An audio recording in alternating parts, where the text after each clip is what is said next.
Hi అండి, అందరికీ నమస్కారం. కిరణ్స్ కుకింగ్కి స్వాగతం. ఈరోజు మనం పుట్నాల పప్పు అంటే రోస్టెడ్ బెంగాల్ గ్రామ్ ఉపయోగించి 2-3 వెరైటీస్ తయారు చేస్తున్నామండి. రిచ్ ప్రోటీన్ ఉన్న ఒక పప్పు అండి ఇది.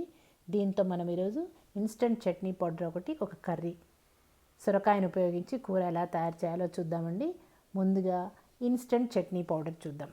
ఇది చేసి పెట్టేసుకుంటే, ఇప్పుడు ఒకసారి చేసి పెట్టేసుకుంటే మీకు వారం 15 రోజుల పాటు ఏం చట్నీ చేయాలో అనే టెన్షన్ ఉండదండి. ఎక్కువ క్వాంటిటీలో చేసి పెట్టుకుంటే గెస్ట్ వచ్చినప్పుడు కూడా చాలా ఈజీ అవుతుంది అన్నమాట.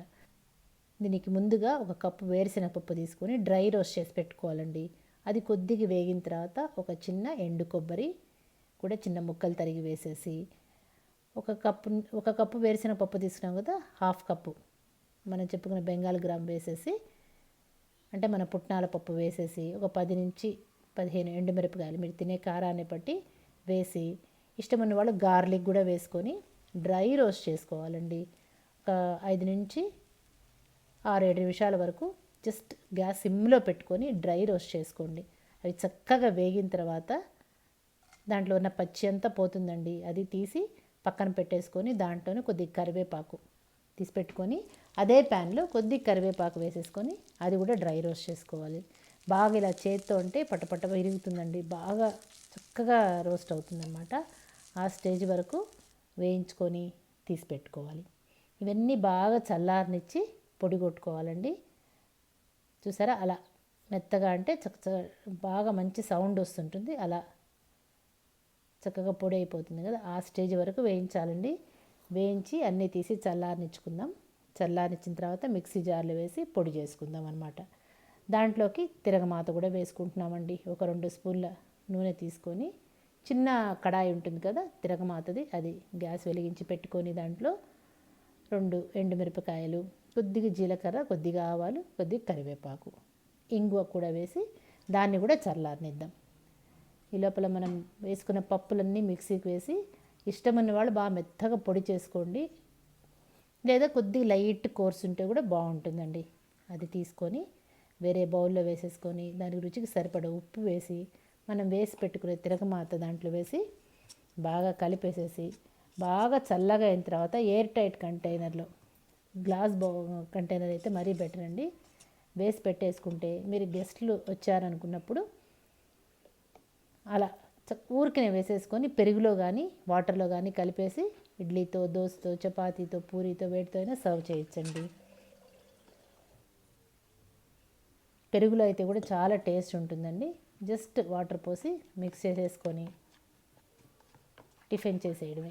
చాలా ఈజీగా అయిపోతుందండి. ఇన్స్టెంట్ పౌడరు ఎక్కువ కలిపి పెట్టేసేసుకుంటే మీకు 15-20 డేస్ బాగా ఫ్రెష్గా ఉంటుంది. ఎప్పుడు కావాలనుకుంటే అప్పుడు, ప్రయాణాలు చేసి వచ్చినప్పుడు అప్పుడు ఈజీగా చేసుకోవచ్చు. ఈ పుట్నాల పప్పులో ఎనర్జీ లెవెల్స్ బాగా ఎక్కువ ఉంటాయండి. అందుకే బ్రేక్ఫాస్ట్లో తింటే ఆ రోజంతటా కావాల్సిన ఎనర్జీ వస్తుంది.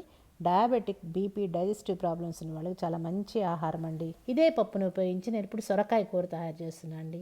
జనరల్గా మనం సొరకాయ కూరని గుజ్జులాగా తయారు చేస్తారు, లేదా లూజ్గా అయిపోతుంది కదా మనం చేసే సొరకాయ కూరతో. ఎటువంటి కర్రీ చేసినా కొద్దిగా గ్రేవీలాగా లూజ్గా ఉంటుంది. అలా కాకుండా కొంతమంది పొడి పొడిగా ఉండడానికి ఏదైనా చిట్కా చెప్పమని అడిగారండి. నా ఫ్రెండ్స్ చాలామంది మెసేజ్ చేశారు. దానికని ఈరోజు నేను ఇది ఎలా తయారు చేయాలో చూపిస్తున్నాను అనమాట.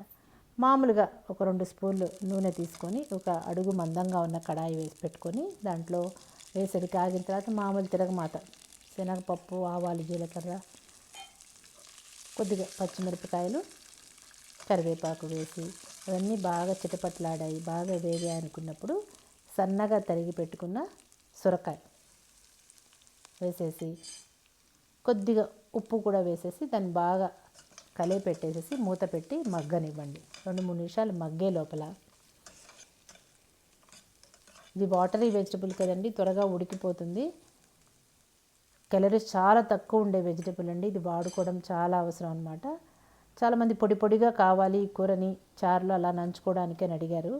దానికోసమని ఇది ఎలా తయారు చేయాలో చూస్తున్నామండి.